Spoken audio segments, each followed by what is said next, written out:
पिछले हफ्ते she Hulk के एपिसोड 6 में सुपर मजबूत प्रभाव का टिटानिया जमीला जमील के खिलाफ अपना कॉपीराइट केस जीतने के बाद Jennifer Walters Tatiana Maslany dance floor पर कुछ आकृतियों को काटने के लिए एक पुराने स्कूल दोस्त की शादी के लिए रवाना होती है। जबकि टाइटेनिया और जेनिफर को फिर से आमने सामने देखना मनोरंजक है, कई प्रशंसकों को एक ही सवाल पूछने के लिए छोड़ दिया गया था, डेयरडेविल कहाँ है। एपिसोड 5 के बाद चार्ली कॉक्स के मैट मर्डॉक की वापसी को छेड़ा गया। पिछले हफ्ते को ध्यान में रखते हुए हमने डेयरडेविल के नए सुपरहीरो सूट की पहली झलक देखी। यह पूछने के लिए एक उचित सवाल है। कुछ दर्शकों के साथ उत्सुकता है और अन्य लोग बस उस तरह से चकित है जिस तरह से चिढ़ाना अभी बाकी है। इस सप्ताह की किस्त में कहीं और मैलोरी बुक रेनी एलिस गोल्ड्सबेरी ने जेनिफर की पैरालीगल और सबसे अच्छी दोस्त निक्की रामोस अदरक गोंजागा के साथ तथाकथित मिस्टर इमोर्टल का प्रतिनिधित्व करने के लिए टीम बनाई, जो एक ऐसा व्यक्ति है जो मरने और जीवन में वापस आकर रिश्तों को छोड़ देता है। लेकिन एक संबंधित विकास में यह जोड़ी जेनिफर को निशाना बनाने वाली मौत की धमकियों से भरी एक वेबसाइट पर भी ठोकर खाती है, जबकि पर्दे के पीछे ऐसा प्रतीत होता है कि विरोधियों द्वारा एक हथियार विकसित किया गया है जो उन्हें उसके खून का नमूना लेने में सक्षम बना सकता है।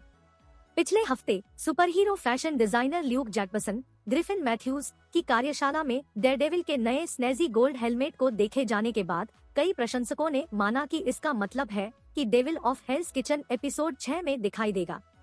हालांकि नकाबपोश योद्धा का कोई सुराग नहीं मिला।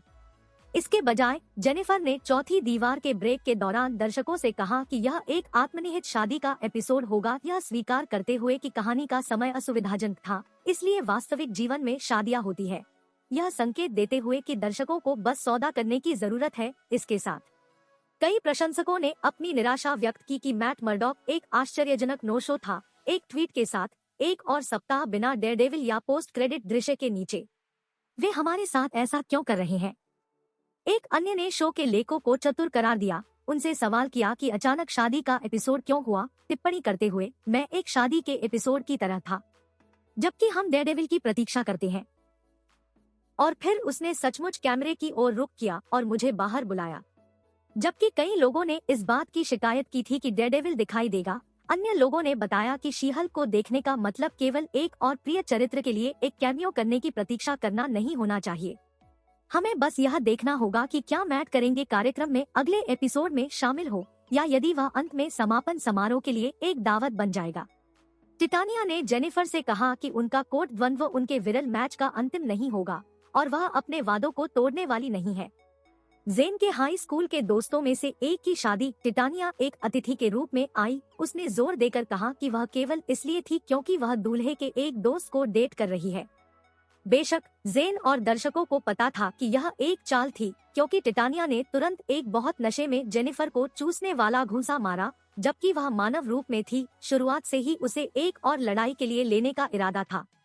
आखिरकार जेनिफर शी हल्क कुछ शुरुआती अल्कोहल प्रेरित प्रदर्शन मुद्दों के बावजूद में बदलने का प्रबंधन करती है और टाइटेनिया को एक बार फिर 6 के लिए दस्तक देती है। सौभाग्य से दुल्हन इस बात का ध्यान रखने के लिए बहुत अधिक सतर्क है कि शी हल्क ने अपनी पूरी शादी को टाल दिया है, क्योंकि वह इसके बजाय अपने सुपर पावर अतिथि का जश्न मनाती है। पिछले एपिसोड में जेनिफर को उसके घर के बाहर घेरने के पुरुषों के प्रयास का एक समूह विफल हो गया, जब वकील शी हल्क में तब्दील हो गया और उसे रक्त का नमूना लेने के उनके प्रयास को विफल कर दिया। हालांकि उस समय सुई शी हल्क की त्वचा को छेदने में असमर्थ थी। ऐसा लगता है कि इसे अपग्रेड कर दिया गया है। एपिसोड 6 के अंतिम दृश्य में यह पता चला है कि माना जाता है कि वैज्ञानिक जेनिफर को एक प्रयोगशाला में देख रहे हैं, उस पर नजर रख रहे हैं, ठिकाने के साथ साथ एक बेहतर सुई की तरह दिखने वाले विकास को भी। संभवतः उसकी त्वचा को छेदने की क्षमता के साथ, भले ही वह अपने शी हल्क रूप में हो। इन गुंडों का प्रभारी कौन है और क्या वे अपनी खलनायक योजना में सफल होंगे, इस पर अभी भी कोई शब्द नहीं है।